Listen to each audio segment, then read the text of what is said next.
Hello, everybody, and welcome back to another episode of Pointless Top 10, a show where we make top 10 lists of pointless things, where we fly on by pointless statue in Booty Bay, because inside pointless things are treasure. Let's begin. 10. Number 10 is the Warcraft Lumberyard, and the Warcraft Lumberyard is located in the Northern Barrens just below Ashenvale. And this area was actually added in Mist of Pandaria, and it says here that the Warcraft have unleashed shredders to gather lumber for the Warcraft war effort. Following the defeat of the Warcraft master, Garrosh Hellscream, the camp was then left deserted. And so when I was researching places that weren't visited very often in World of Warcraft, I was finding things like Stone Town and Desolus, and those are alright, but I like to find the weird offshoot things. Not that I couldn't put those on the list, but I prefer to find things like this. And so when I was flying to go to Stone Town, I was like, dude, Warcraft Lumberyard, what is this place? And I realized I've just never really stopped and looked around this location. Like, I've definitely flown over it before, but I was never like, yo, I need to go down there and walk around. And now when I finally did, I was like, this place is crazy. Like, I've never seen anybody here. I don't think there's any quests here. And if there were quests here, it seems like they would have been in Mist of Pandaria or all the way back then. And now there's nothing. I did see some mentions of Battlefield Barrens, which was a world event back in patch 5.3. So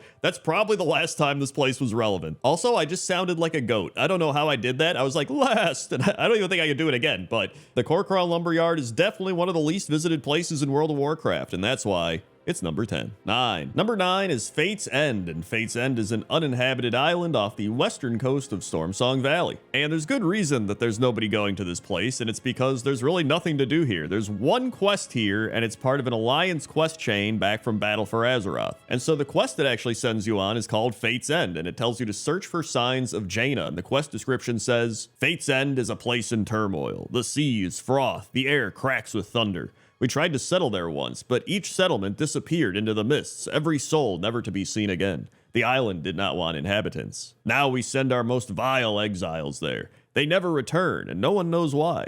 Should we find and recover Jaina, she will be the first. I hope we are not too late. And so yeah, not only is it an island that's not very visited by any World of Warcraft players, but it's really not even visited by anybody in the game, lore-wise. In fact, there's a ghost here named Lost Sailor, and it says, the Lost Sailor regards you critically. You should not be here. And then if you click, I'm ready to leave Fate's End, it just warps you away. And so yeah, I think this is definitely one of the least visited places in World of Warcraft. And if you do visit it, they try to get you out real quick. And so that's why it's number 9. 8. Number 8 is Sardor Isle, and Sardor Isle is an island located west of mainland Feralis, north of the now sunken Isle of Dread. And I'm sure a lot of people remember various areas that were damaged by the Cataclysm, places like Booty Bay, or places like the Badlands, or places like Ashenvale, right? But not many people remember Sardor Isle, and this used to be where Feathermoon Stronghold was located back in Classic WoW, so a lot of Alliance players probably remember this place, but post-Cataclysm, it was all destroyed. They moved Feathermoon Stronghold to the actual Feralis coast, and now this is just a place that has been overrun by Naga and various other creatures. Now, I will say, there are some quests here, so it's not like this is a completely barren area, right? There's the Battle of Sardor, where you help the Night Elves, like, fight away the Naga here, but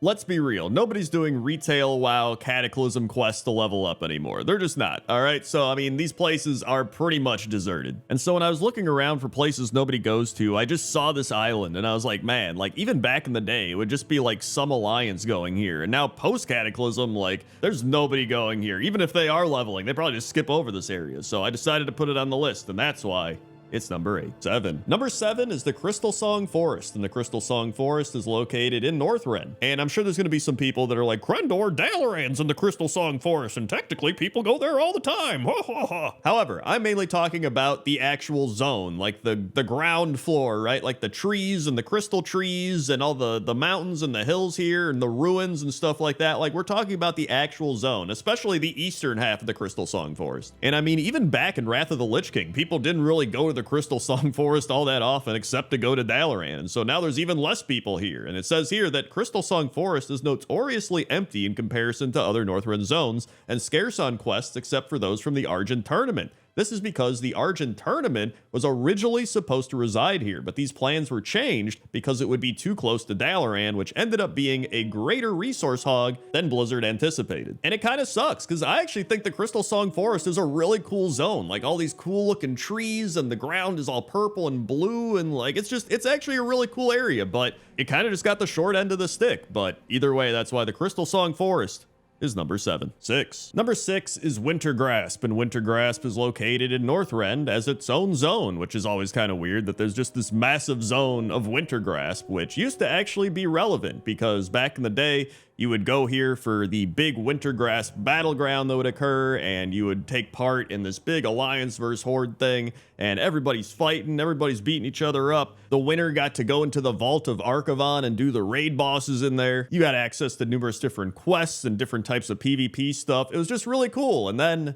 it became meaningless. Now, don't get me wrong, we actually do still have Wintergrasp in the game, just as its own epic battleground, and not actually its own zone. And that's what brings us to the actual zone of Wintergrasp. It is really weird because nobody goes here anymore. There's really no reason to go here, and then you can still get dismounted here because it'll be like, Wintergrasp is starting up, and it just dismounts you or doesn't allow you to fly, and it's like, dude, like, nobody's here, just let me fly around. And it honestly gives me this really eerie vibe, because it's like everybody has all these memories of being here. In fact, you could have a memory from earlier that day of fighting in Wintergrasp, but then you come to the zone and it's just so barren and lifeless, and it's just, I don't know, it's just kind of unsettling. And so that's why I decided to put it at number 6. 5. Number 5 is the Forbidden Reach, and the Forbidden Reach is an island located off the coast of the Dragon Isles. And I will say part of the zone is the starting zone for the Drakthir, so I'm not really talking about that area. I'm talking about the entire rest of the Forbidden Reach. In fact, you would actually think that reaching this place is forbidden. Da-doop, bang.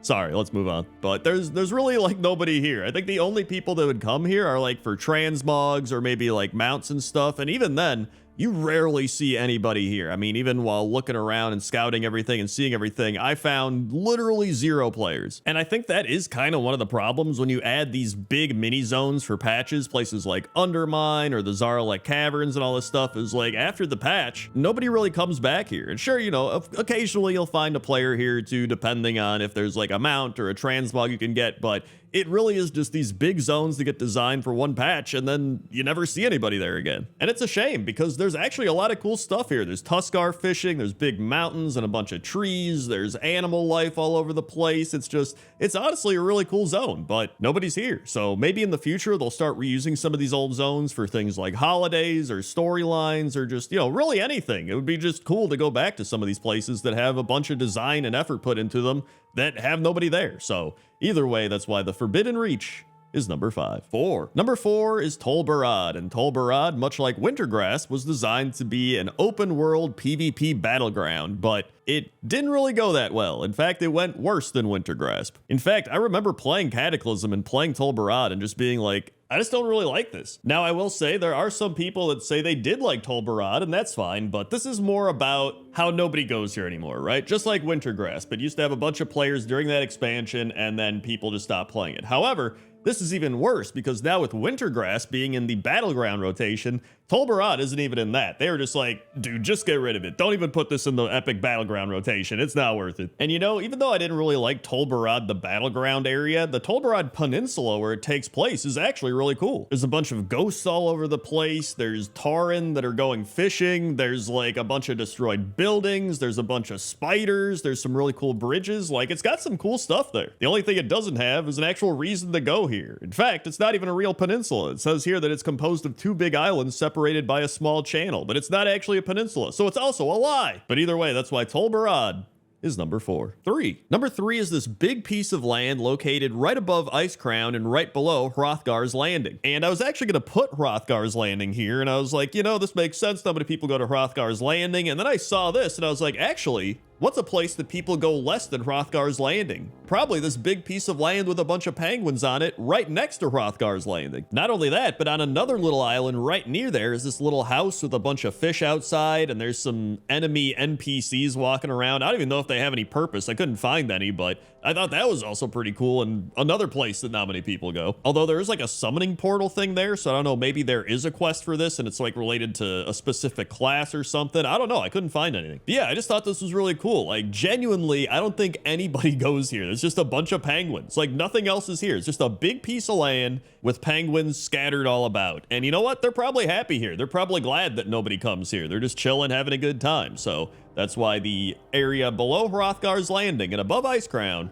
is number 3. 2. Number 2 is the Molten Front, and the Molten Front was a daily quest zone located in the Firelands. However, to get to the Molten Front, you actually had to go to Hyjal and then warp there through a portal. And so not only is this place annoying to get to, but flying mounts also don't work here like in the other areas of Firelands due to the dense superheated air, which was first mentioned while in the Firelands hatchery. Then of course we add in the fact that the Molten Front was mainly relevant in Cataclysm, so it's extremely irrelevant anymore. Wait, unrelevant? Irrelevant. It should be irrelevant, right? Is unrelevant even a word? I don't even know. Irrelevant. Anyway, you add all these different elements together, right? You make it really difficult to get to this place. You make it really difficult to navigate this place. And there's no real reason to even come here, right? Because it's like from Cataclysm and pretty much everything you could get from back then, most people have already gotten or just don't care about. And that really makes the perfect concoction of a place that would have nobody there. In fact, if I saw somebody here, I would be confused. Like, why is this person here? Are they filming some sort of pointless top 10 list? Like, what are they doing? So either way, that's why the Molten Front